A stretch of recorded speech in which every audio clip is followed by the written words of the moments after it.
Well, thanks so much for having me. It's always a pleasure to come to North Carolina. It's a beautiful state. As a Kentuckian, I can say it's also a state with high quality, though inferior, college basketball. And I can also, I understand I'm also in what is the vote fraud capital of the U.S., or is that too soon? But it's a real pleasure to be here. Thank you so much for having me. I'm going to talk about free speech. I'm going to talk about privacy. I'm going to talk about anonymity and how all of these things work together. Let me first by begin and say something I think is counterintuitive to an awful lot of people. So right now in the United States of America, you are more free to speak in the sense of being free from government censorship, arguably, I think, and I think this is true, than any time in the history of the United States of America. We often think of the Supreme Court being split 5-4. We often think of ideological divisions in the Supreme Court, but by and large, the Supreme Court is heavily weighted towards free speech. In free speech cases at the Supreme Court, you're often going to see 9-0, you'll see 7-2, very regularly, even on hot button issues involving religious speech, for example, you'll often see a 7-2, sometimes even a 9-0 decision. My goodness, if you think about some of the recent Supreme Court cases and how they have settled free speech issues, if you want to go outside a military funeral and just accost people by insulting the fallen soldier, you can do that. There was even a case recently that had related crush fetish videos, which I would urge you not to Google that. I mean, at this point, it's pretty clear that if the government is going to engage in outright viewpoint discrimination, in other words, saying that, to take the example from earlier, someone yelling Santa isn't real, punishing that, but allowing some person to yell Santa is real, if the government's going to engage in viewpoint discrimination, it's almost always going to lose. I mean, it's gotten so easy to win free speech cases now that there's this artist named DJ Khaled. He wrote a song about free speech litigation, and it goes, all I do is win, win, win, win. It's amazing. If you're going to file a free speech case these days, you almost have to try to lose if the facts are even remotely decent. Especially at universities, which I can talk about in a minute. But a lot of people, I say that, and they look at me with this blank look on their face. Because let me ask you this. Those of you who are engaged in political debate or religious debate 10 years ago, do you feel more free to speak now than you did 10 years ago? No. No. I ask this question all over the country. And I don't even have like a troll or a crank in the back row raising their hand and saying, yep, I feel more free, because nobody believes them. Nobody believes them. If you're a person speaking on a controversial issue today, the chances are that you feel not just nervous, but sometimes outright scared to say what you actually think. I was in Sunday school a few weeks ago at my church in Franklin, Tennessee. Now, those of you who are not all that familiar with sort of the geography of Tennessee, Nashville and the cultural geography of Tennessee. Nashville isn't just the belt buckle of the Bible Belt. It's the Jerusalem of the Bible Belt. It's got the home of the Southern Baptist Convention. It's got the Christian publishing industry. It's got the Christian music industry. And Franklin is where everyone who works in Jerusalem commutes from. That's where I live. And so this is a very religious community. This is a very Christian community. And in my Sunday school class, right outside of Nashville, Tennessee, a guy said, you know what, I feel really careful about what I post about my faith on Facebook because I worry it will get me fired. In Tennessee. In Tennessee. And I don't even have to really even make the case for outside of Tennessee. My gosh, Silicon Valley, are you kidding me? Try being an outspoken conservative at Facebook, at Netflix, at Google, for crying out loud. There's a reason why I often get very private, anonymous, direct messages on Twitter that will say, I'm a Google employee, we need to find a way to talk confidentially. And I'm conservative and we need to find a way to talk confidentially.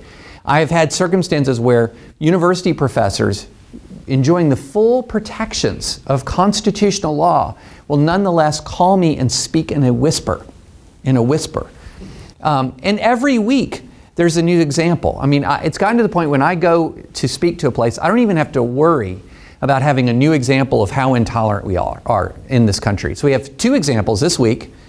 Number one, Kevin Hart, the comedian. You know, it surfaces, he's a rising star in the comedy world. My kids think he's hilarious. I think he's pretty funny. He's no Will Ferrell.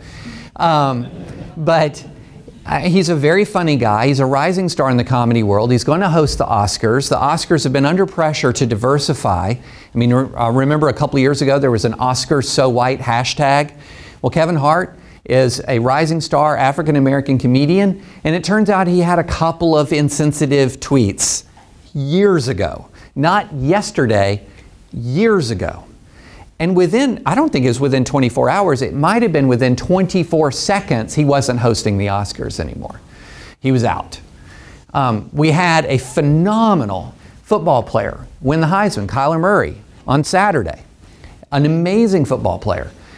Having the highlight of his life. I mean, imagine you grow up a kid wanting to play college football, the dream, you're going to win the Heisman. One person fulfills that dream a year, one person. It was an upset victory. Everybody who's a real college football fan knows that Tua should have won it.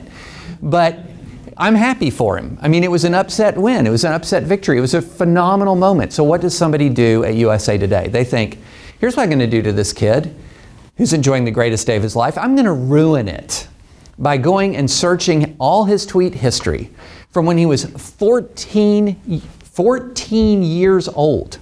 I think my battery might be dying. 14 years old. It is. Well, let me set this aside. Can y'all hear me? Okay. So when he's 14 years old, they're going to look at his tweet history, and he used some insensitive language. I believe the word that he used was queer. Okay? It wasn't one of the big bad words. When he's 14, he uses that word. And then all of a sudden, old tweets resurface. He's yet to apologize. What the heck? I mean, that was 5 years ago. I was on Twitter then. I don't remember a single tweet from 2013. I don't. I would have no clue what I said in 2013. I hope it's okay. I'm pretty sure it's okay, but I'm not 100% sure. And he won't apologize. If you Googled his name within hours after he won the Heisman Trophy, what was the main result? It was about his tweets. That was the main result.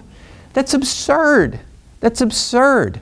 And I mean, the list goes on and on and on. Some of you are familiar with my colleague, Kevin Williamson, who was hired by The Atlantic. They discovered about 90 seconds of a podcast dialogue, and then he was fired by The Atlantic. I mean, this kind of thing is happening time and time again to people, and these are very high profile, powerful people. So why is somebody who's low profile, who doesn't have power, why should you feel remotely comfortable speaking freely? And the answer is you don't. And there are a lot of good reasons why you don't. And so we're in a crisis of free speech right now. We really are. We have won the legal battles and we are losing the culture. Well, why is this? Why is this? I'm going to give you what I think is one of the primary reasons why this is the case. And it's a concept called negative polarization. And it's negative polarization combined with some old-fashioned intolerance. So y'all are familiar obviously with polarization, division. But there's two kinds of polarization. There's one that's sort of positive and one that's negative. A positive polarization would be one that says, I'm a Republican because not because I dislike Democrats. Heck, I might like Democrats, but because I love Republican ideas. You know, we have a good faith disagreement over what will make America great again. But I don't dislike Democrats. I like Democrats, but I love my ideas better. That would be what you would call positive polarization. There's still division, but it isn't toxic. Now that's the kind of division that has existed, except in the political classes. The political classes have always kind of hated each other, because I promise you this, do you know those people are kind of like, well, actuallys? You know, the people you meet at a party and you make a point you think is really interesting and they go, well, actually, that's not as interesting or new as you think it is. I hate those people. And they come out of the woodwork when I talk about polarization, because they will say, well, actually, don't you know the founding fathers were quite polarized? I mean, one of them actually shot themselves to death in a duel. They made a musical about it. And I know you can always point back to negative campaigning and hatred at the political classes and dueling and people beating each other up on the Senate floor. I mean, you can point back to that. Absolutely. But here's what we also know, that at the mass American level, we're getting negatively polarized, and that's a change. And so here's what negative polarization is. Negative polarization is, I am a Republican not because I necessarily love Republican ideas, or even because I necessarily like Republican people, but because I cannot stand and hate and fear the Democrats. And you can actually see this change over the last 20 years. 20 years ago, if you looked at polling data about the average American's regard for the average person on the other side, by and large, it was favorable. By and large, it was favorable. Now it is not. So 82% of Republicans have either a very negative or a negative view of a Democrat, of your average Democrat. So if you ask the average Republican, what do you think of this Democrat here? Without knowing anything else about them other than that they're a Democrat, 82% of you are either going to have a very negative view or a negative view. The Democrats are much more tolerant. Only 78% of them have a very negative or a negative view of your average Republican. And so what we have is a situation where a lot of that toxic hatred that's often been a part of politics, but mainly confined to the battles you see playing out in the State House or in the Capitol in D.C., is now filtered down everywhere. And so people hate their opposition. And so what happens when you hate your opposition? Well, old temptations rear their head. And some of those old temptations include the quest to censor, the quest to silence. Because what ends up happening is if you hate somebody, why is there any value at all in hearing what they have to say? There is no value. And there's even some kinds of political ideologies that sort of put this in a value system. Okay? So for those of you who think that if you write an essay, that, you know, it doesn't matter what you write, essays don't matter, essays aren't influential, written work isn't influential anymore, it's all about memes and images and visuals. Well, there's this essay written in the 1960s by a German-American philosopher named Herbert Marcuse. And it's about a concept. It's one of the most toxically influential things ever written. So we know you can really screw things up with what you write. One of the most toxically influential things ever written. And what it was basically making the argument is that we're getting tolerance backwards. Okay? So tolerance, as we often understood it, said, you know what, I might disagree with you, I might disagree with what you're saying, but I'm very happy to hear you out. I'm very happy to have you sitting in the next cubicle with me. I'm very happy to work beside you. I'm very happy to have you in my community. We don't agree. There are things I don't like about what you say or do, but I'm going to, at the very least, accept you. I'm going to, at the very least, protect your rights. And what Marcuse said is this is what he called repressive tolerance. Because if you tolerate people, what happens is you privilege powerful points of view. So if you let everybody speak, the people who are going to speak are the majority, and the majority point of view will continue to win the day. And you'll never make any progress. Now, the problem with that argument is that all of history rebuts it, but let's put that aside for a minute. The problem with that argument, so he said, to solve this problem, what we need to do is implement what he called liberating tolerance. Now this is Orwellian stuff, guys. Liberating tolerance required the suppression of what he would perceive to be powerful or majority points of view in favor of lifting up historically marginalized points of view. So he literally would say you need to censor the right to lift up the left. And he ends this essay with this sort of lamentation, like I've figured out the key to social justice, but it's not going to work because the majoritarian points of view wins everywhere. Where are people going to buy my ideas? It's almost like he'd never met the American Academy before. And so his ideas were picked up with a vengeance by the academic left. And the academic left began to advocate and advance this kind of liberating tolerance to such an extent it began to put speech codes in place. So you guys know what a speech code is. It's a policy that prohibits speech that the First Amendment would protect. And some of these speech codes were insane, just nuts. Here's my favorite. I sued to get this overturned at a Pennsylvania university. Now don't think too hard about this, or the logic loop will tear a hole in the space-time continuum, okay? Here was the actual rule. Acts of intolerance will not be tolerated. Okay? So if you commit an act of intolerance, that's not going to be tolerated, which is an act of intolerance, which cannot be tolerated. So stop. Just stop. It's like, you know how you have mirrors across from each other and it's infinity? That policy required infinity intolerance. So things like that, though, were easy. They were easy to get thrown out of court. I mean, you just walk into court and you say, number one, what's an act of intolerance? Thank you, Your Honor. I will collect my attorney's fees now. And so it was easy to defeat that legally. Now, it took years with lots and lots of lawsuits around the country, and these speech codes on college campuses are finally falling. But what ended up happening is this mindset infected a culture. And so what we have seen now is at the very moment when top-down campus censorship is on the decline, bottom-up censorship from the students is on the rise. This virus escaped the academy. And one of the mistakes that many conservatives and libertarians made is they sort of said, well, you know, these snowflake students, when they get out of college, they are going to encounter the real world, and the real world is going to teach them a lesson. But here's what happened. The snowflakes got out of college and didn't melt. They just went ahead and froze the corporate world.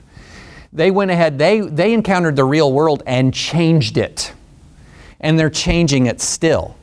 David Brooks had this really interesting piece in the New York Times a couple of weeks ago, and he called it Liberal Parents, Radical Children. That essentially what we're seeing is when you are hearing of some of these online shame campaigns, when you're hearing of the terminations, when you're hearing of the firings, then who's doing it? Who's doing it?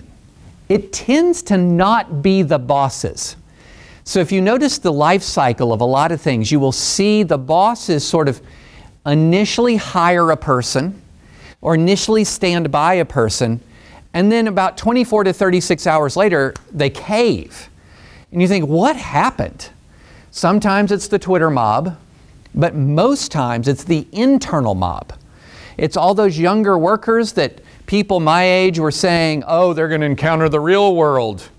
No, they're going, hey, Mr. Senior Editor of The Atlantic, hey, you know, Mr. Studio Head at Disney, hey guys running the Oscars, we're angry and we're not going to take this. And if you want your workforce to back you, if you want your workforce to support you, then you need to take action. And for a lot of these companies, especially say a company like Google, which recently fired, you know, a software engineer named James Damore who had issued a really interesting manifesto describing why there were fewer women software engineers and how you could correct that without discrimination. A lot of these companies, especially the large companies, it's not like they face real market pressure. I mean, people might say they're going to boycott Google, and then they try Bing. and then they go back to Google. I mean, so I've done it like 19 times. I've tried Bing. I really have, in good faith, as a good free speech supporting conservative, but I keep crawling back to Google.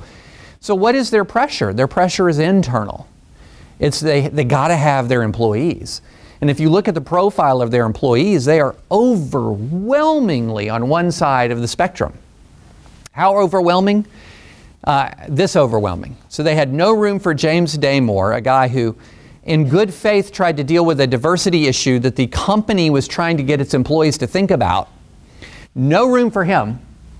But they had a presentation that they hosted, an official presentation that they hosted, where a person actually gave a speech. A human being gave a speech on what it was like to live life as a yellow-scaled dragonkin. Okay, now I now understand no one in here plays World of Warcraft. And you don't know what a dragonkin is. But it's a form of dragon-like non-human creature. So you have no tolerance for a libertarianish moderate American, and you have high tolerance for, trust me, I've played World of Warcraft, a nasty, vicious, dragon-like creature that will consume human, orc, and elf alike. That's strange, guys. That shows a weird and a strange sense of diversity. A weird and a strange sense of tolerance. And here's what it's working out to be. People will still say overwhelmingly, I agree that people should have free speech. At the same time, they will say, but. So when you hear free speech, I believe in free speech, but the only words that matter come after the but. It's just like you've seen the movie, no doubt, one of the greatest comedic film ever created, Talladega Nights, The Ballad of Ricky Bobby. The only thing that matters is what comes after, with all due respect. Okay? So the only thing that matters is what comes after but. I believe in free speech, but. And the but is usually, I don't believe that hate speech should be allowed. Okay? Culturally, legally, it should not be permitted. And then the next question is, well, what is hate speech? And often what you see the definition of hate speech is anything that offends a person on the basis of specific protected characteristics. Anything that offends a person. So in other words, my free speech rights in any setting would be completely dependent on your purely subjective sense of personal offense. And then what ends up happening is that once the free speech rights, once it's hate speech, we're then getting into this whole category of speech as violence. That speech is violent. Well, what do you do when speech is violent? If someone inflicts violence on you, what do you have a right to do? Fight back with violence, right? That's the source of some of these campus riots that you've seen. That's the source of the actual physical attack on Charles Murray. It is viewed as an act of self-defense. But this is all so absurd. It delegates my free speech rights to the most offended person in the room. And so long as the most offended person in the room is, for example, an intersectional advocate or activist, then it's the response of every other good-hearted person in that room to be their ally and to build the mob. I'll give you an example of how crazy this kind of notion can get. I had a case some time ago, this is very early in the building of this trend, where a kid had been disciplined in his college because he had a poster on his wall, this was, or on his door in his dorm, this was after 9/11, that showed a representation of a B-52 dropping bombs on a picture of Osama bin Laden with his face in the crosshairs. And that was he was told that had to come down on the basis that it was offensive to Muslims. That poster happened to be a visual representation of American foreign policy at that very moment. You might have asked him to erase a recording that he played of George W. Bush's speeches after 9/11 because they were offensive to Muslims. But by the way, in that circumstance, no Muslim had actually complained. In fact, Muslim students were angry at Osama bin Laden too. Isn't that unbelievably, I would say, bigoted and prejudiced against Muslims to assume that they're going to support Osama bin Laden. But what it was is this emerging phenomenon of I don't have to wait for somebody to actually be offended in the protected category. I can be offended on their behalf. I can assume they're going to be offended, and I can take action. So that's a situation. That's where we are now. So what can we do about it? What can we do about it? Well, there's a couple of things. Number one, and this is really important. This is really important. Each one of us has to decide that we will continue to speak fearlessly. We have to decide that we are that doesn't mean speak like a jerk, okay? Because the opposite of political correctness isn't being, let me put it this way, in using high philosophical language. The opposite of political correctness isn't assholery, okay? The opposite of political correctness isn't just punching someone in the face with your rhetoric. The opposite of political correctness is actually speaking what you believe to be true with conviction. I believe that's the opposite of political correctness. You can be a warrior against political correctness and be civil all day long and treat people with respect all day long, and you can still be the opposite of political correctness. So it's speaking what you believe to be true with, I believe, civility and conviction. That's one of the things that we can do. We have an awful lot of people that lose these little battles because they capitulate immediately. They just capitulate right away.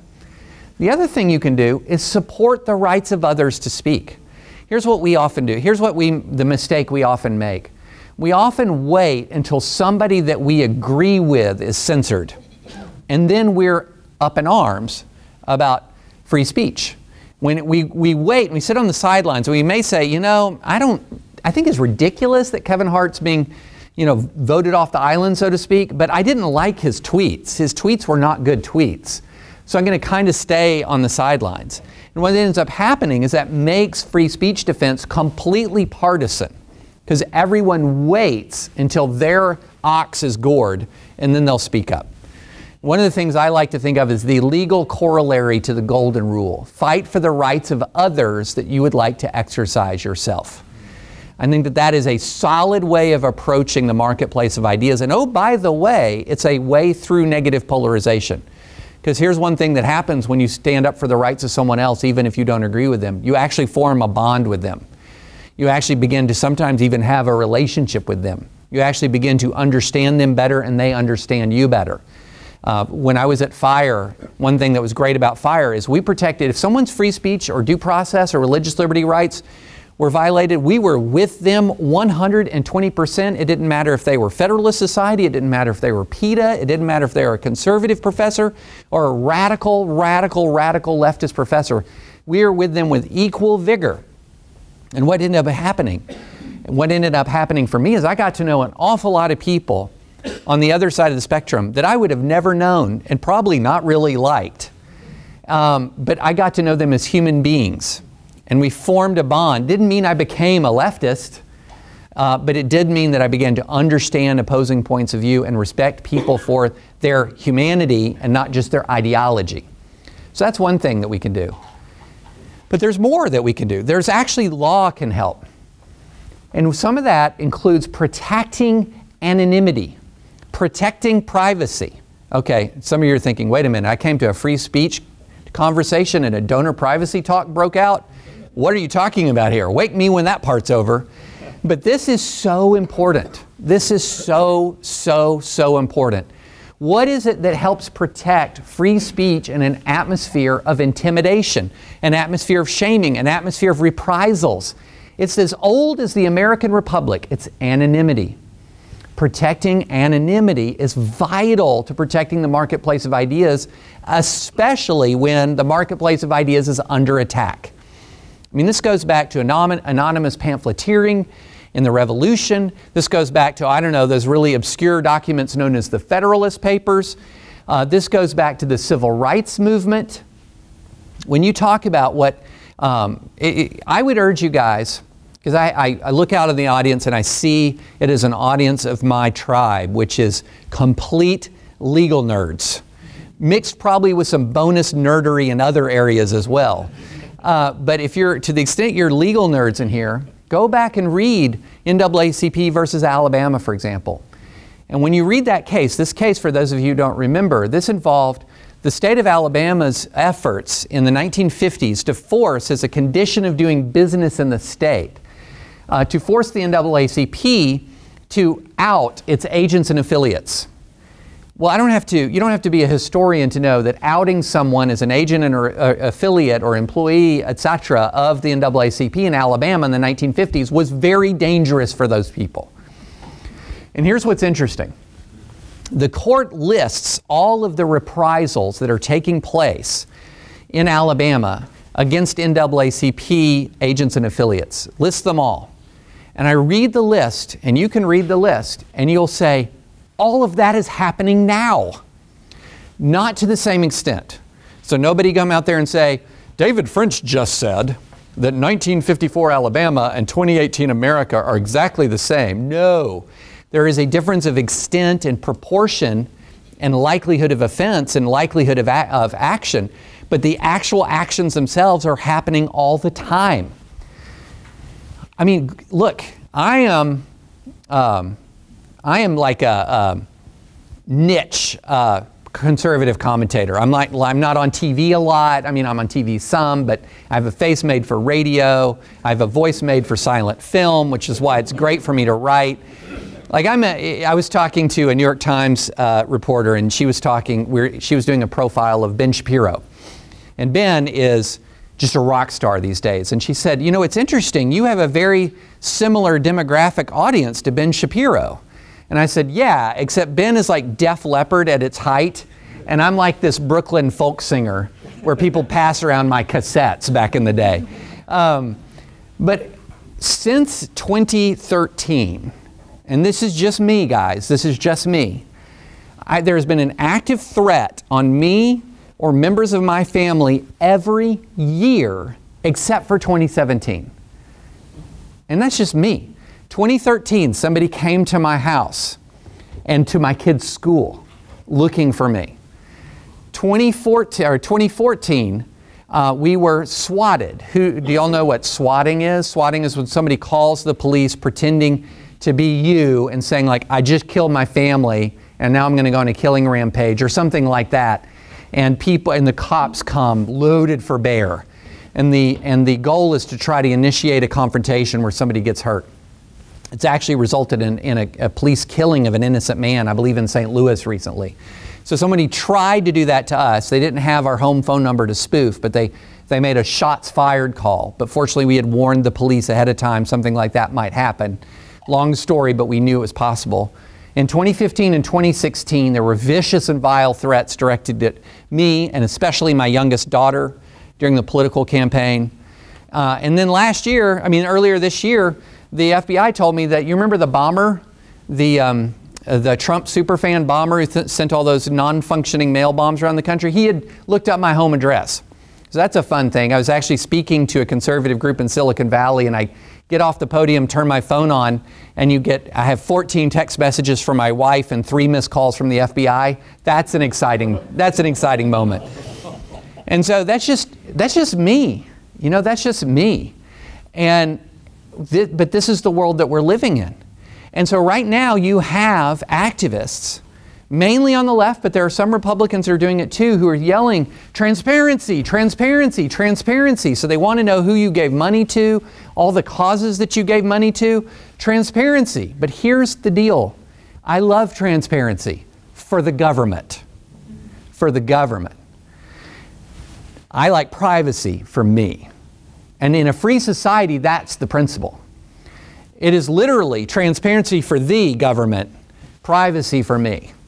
That should be the principle. But we're seeing time and time and time again people across the United States of America in this atmosphere of shame campaigns, retaliation, thuggery, bullying, saying we need to know more about you, the person, and who you give money to, and how much you gave them. So that, you know, I think for some people it would be their dream would be, it'd be just as easy to search your giving history as it is to search your tweets.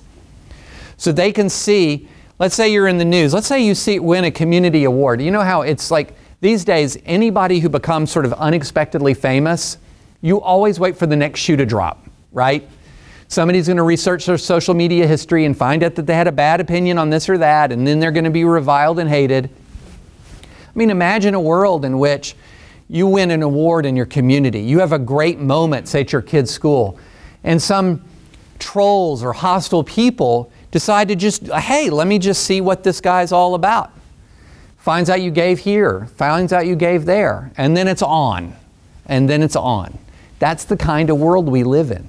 So it's vitally important if we want to protect a marketplace of ideas to protect anonymity. Anonymity should be a choice that is available to Americans who seek to interact in the marketplace of ideas.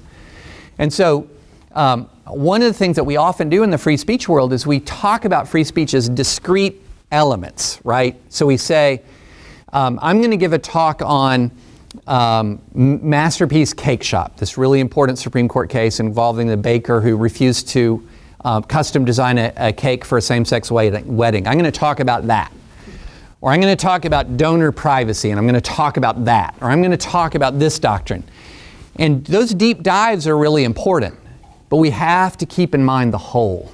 We have to keep in mind the whole. And one of the things that distresses me when I talk a lot about anonymity and donor privacy is we just look at it as a discrete thing. It's like a niche issue. It's like what policy wonks are interested in. And I look at it as actually the last line of defense for a marketplace of ideas. Where if I have ideas that I want to have them evaluated on the merits, the idea that I can say them anonymously and perhaps have them considered for their merits and not without somebody searching my tweet history, or that I can give money to a cause that I support and advance that cause, and I can do so and continue to work at my law firm or work at my insurance agency or work wherever in peace, because I have this really idealistic view. Tell me if you think I'm utopian. A person should be able to have their job and their political opinions at the same time. Is that too much to ask? So long as they're good at their job, and so long as they're functioning well at the job, and so long as they're not mistreating people on the job, they should be able to have their job and their ideas at the same time. I believe that we're capable of that. We're not capable of it right now. We're proving that every day. And the trends are bad, y'all. The trends are really bad. And when those trends are bad, that's when we have to redouble the efforts to defend privacy, anonymity, and then do what we can to repair the culture of free speech. Because I promise you this, we have a lot of judges, maybe some in this room, who are doing heroic work defending the First Amendment. But if we lose the culture, we're not going to hang on to the law. If you lose generations of law students, they are the people who become judges. They're the people who become justices. We can lose the culture and then also lose the law. And that's where we'll end up if we don't arrest this, if we don't stop this. So on that super upbeat note, let me open the floor for questions, and just stand up and say your question loudly. And if it's not loud enough, I'll repeat it loudly, and then I'll answer it. So I'm happy to answer questions on this and other things, up to including my real area of expertise, which is college football or NBA basketball. So any question? Yes, sir. First, thanks for coming. So Jonah Goldberg has a different take on free expression. He's far less of I want to say far less of an absolutist, but he is not an absolutist. And he cites as an example child pornography on primetime television. Right. Something that we as a community agree. So clearly there's a place for censorship. Are you describing what we're in now as the process by which we're defining that line, or are we engaged in something else? Well, so Jonah, by the way, is changing his mind on this because he's seeing what the world that we're in now, and is becoming he's moving more to my position, which I can't say that about Jonah all the time. Sometimes I tack to the Jonah position. He's brilliant, but he's moving more in the position that I'm talking about. I think what sometimes gets confused is when we're talking about free speech, From the beginning, you know, the First Amendment talks about the freedom of speech. So what would the founders have considered the freedom of speech? There were categories of spoken words that from the very beginning of the Republic, nobody considered to be the freedom of speech. Libel or slander, for example, is not encompassed within the freedom of speech. Child pornography, for example, is not encompassed within the freedom of speech for a variety of reasons, and so is obscenity. So obscenity has never been considered to be part of the freedom of speech. This parameter has been sort of defined by the original public meaning we've ascribed to the First Amendment and by centuries of jurisprudence, that there are very narrow categories of expression that are not included within free speech. And we've cabined those off. They've been well known for a long time. So if I hold you up in a dark alley and I say your money or your life, I'm using words, but that's a threat. It's not part of the freedom of speech. So what we're facing now is an effort to squelch words that are unquestionably constitutionally protected. And you will hear this all the time from people who are justifying the censorship. They're saying, oh, I know the Constitution protects this, but our culture should reject it.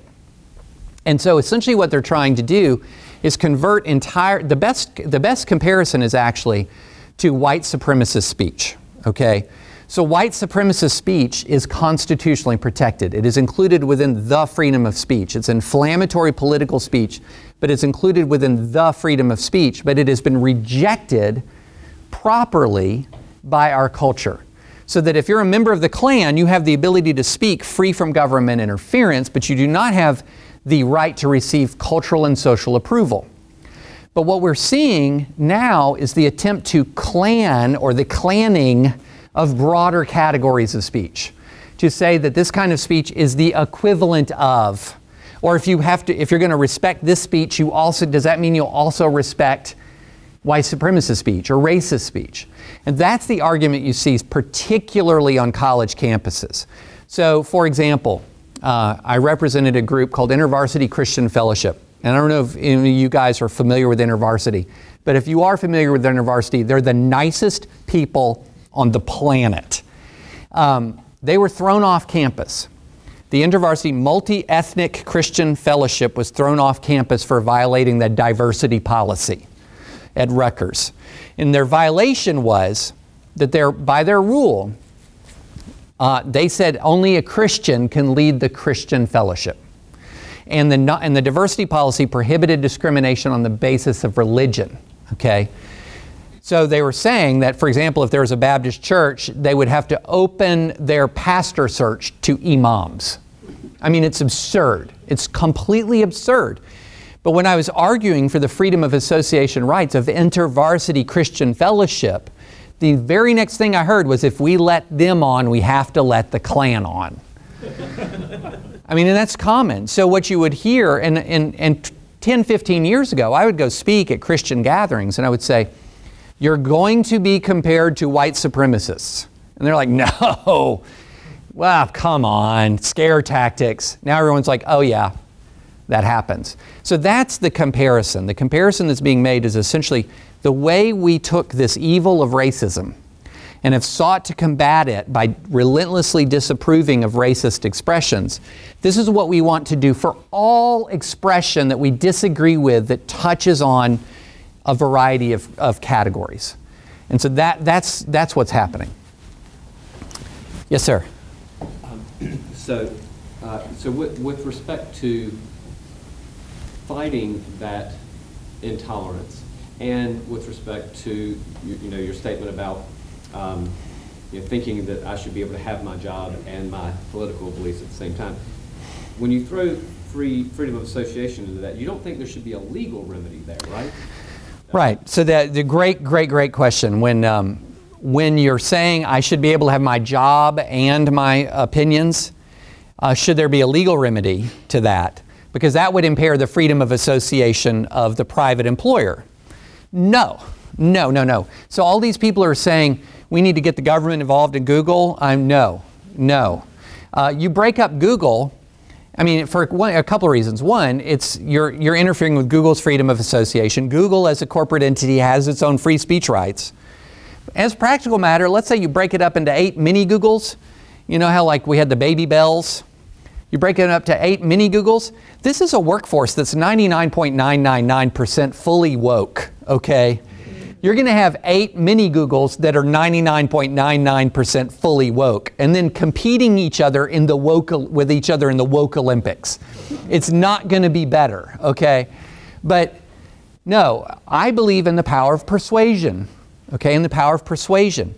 It is a fact that a company has its own point of view and is entitled to its own point of view. It is also a fact that unless we're going to create a society where essentially this is where the Democrats work and this is where the Republicans work, there should be tolerance. There should be tolerance. So I wrote a piece about this and I said, look, here's my line. Here's my line. If you are a corporation that is dedicated to advancing a particular point of view, the National Review Institute, for example, is building on the legacy of William F. Buckley and advancing the ideas and the scholars and the writers who publish in National Review. And I'm a Marxist. You have no place at National Review any more than The Nation magazine or Mother Jones should hire me. It's not unfair to me. But if my job is selling insurance or banking, I shouldn't have to have a specific position on gun control to work at that institution. Now, they can say to me, if I work at Citigroup, for example, you know, we'd really prefer you to not trash us and celebrate Bank of America on your Twitter feed. Or if you work for Delta, say, you know, stop saying that Delta's Wi-Fi is slower than United's. You can do, you know, that's totally fine. But if you work for Delta and they say, we really don't want you supporting President Trump on your Twitter feed if you're going to work for Delta, I see that as a problem. So when the company, when your political ideas do not conflict with the company's core business, there should be a degree of tolerance there. Now, that doesn't mean that it's unlimited. We'll call it the Roseanne Barr rule. Like, that doesn't mean at 3 a.m. when hyped up on or hyped down on Ambien, that you can just, you know, spew awfulness into the public square that hurts your employer and then go, you can't touch me. I believe in a measure that an employer can ask its employees to act in good faith, broadly defined. If you're acting in good faith, if you're expressing a point of view that doesn't disagree with our core business model, you be you. That's what I urge. And I think that that's a cultural argument to address a cultural question, whereas the donor privacy point is a legal argument that can address a cultural question. And the nice thing about the donor privacy legal argument is you're not interfering with anyone else's rights by protecting the privacy of the individual. Yes, sir? What are the motivations behind this cultural intolerance? What are the motivations behind this cultural intolerance? That was the question. Can I oversimplify? Sure. Hatred. It really is a lot of, there is an enormous reservoir of hatred and anger in our society, and we've completely forgotten, to the extent, you know, we ever knew, sort of the John Stuart Mill argument for free speech. And here's his argument, just paraphrasing it. Free speech is valuable, full stop. Okay? Full stop, free speech is valuable. Why? Well, here's the easy answer. The easy answer is if I hold an opinion and I interact with you and you have facts that I didn't know and superior reasoning and logic, you can change my mind. And if I go from error to truth, free speech has benefited me greatly. It has corrected me. It has made my path more straight and true. Okay? That's the easy argument. But what if I interact with you and I, as would probably be the case, I'll emerge more convinced that I'm right. I'm kidding. But if you have a conversation, it is actually true that most people, when they interact with people they disagree with, do not change their mind. Okay, right. That's just the way most people are. Is free speech valuable if I interact with somebody who's wrong?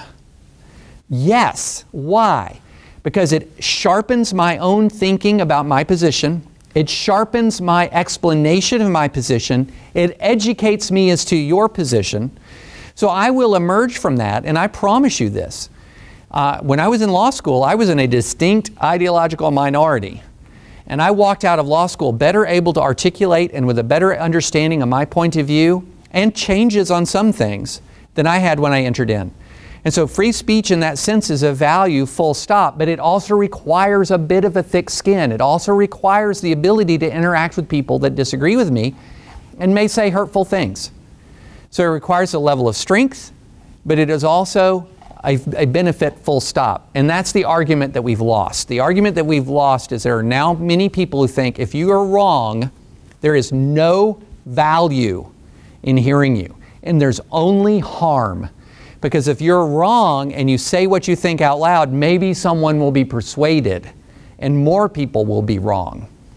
And so especially when that is amplified by hatred and anger, where's the incentive to protect free speech? It's a very human phenomenon. I mean, think of this.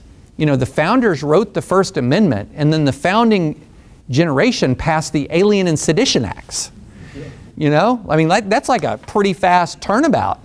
But, you know, power, once you get power, and once you, whether it's cultural power or political power, there is a temptation to wield it against your enemies. Yes, sir, back there. I was thinking the genesis of what we're talking about was that Saul Alinsky's rules for radicals kind of taking over the left and in the process of taking over the right, because it seems like everything you're describing are those tactics. Yeah, so there is a philosophical basis for repressive tolerance. There's a philosophical basis for tolerance, and then there's the tactical implementation of that philosophy. And I look at the rules for radicals as sort of a tactical implementation of that philosophy. And that includes, you know, finding and fixing an individual target for particular shame or scorn. And you're right. I mean, look, I've talked a lot about the left here, but there is a movement on the right. And there's a real battle for the hearts and minds of young people on the right that says we have to fight fire with fire, right? We have to make the other side live by its own rules. In other words, it's sort of censorship for the sake of freedom, which is not a good idea.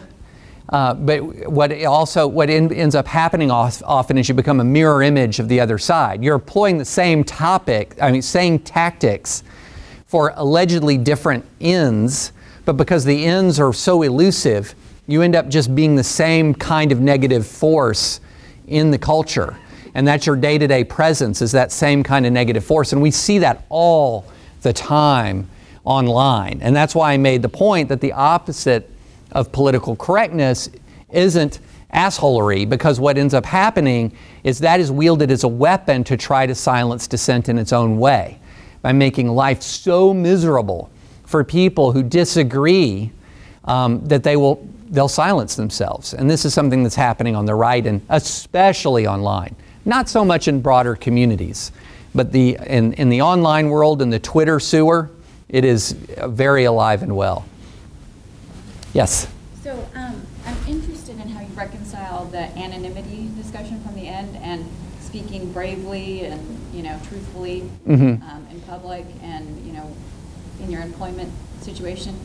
How do those two fit together? Do we have to have the anonymity win over the hearts and minds and then we can be brave? Or? So that's a great question. How do you reconcile my advice to speak bravely and also the protection of anonymity?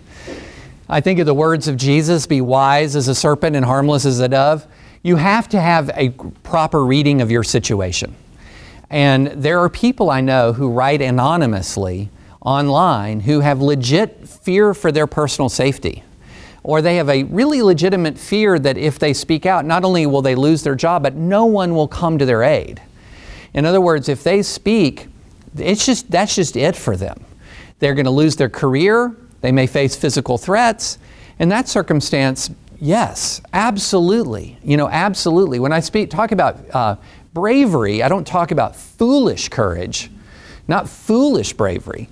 I don't know if there's any Game of Thrones fans, but don't act like Ned Stark in season 1, who was a very honorable man, but foolishly honorable. He just courted disaster left and right with his enemies. So I'm not talking about being so brazen that you're going to court disaster. You have to have, and other people, and I would also say I see conservatives online who will mock people who publish things anonymously. Coward, coward.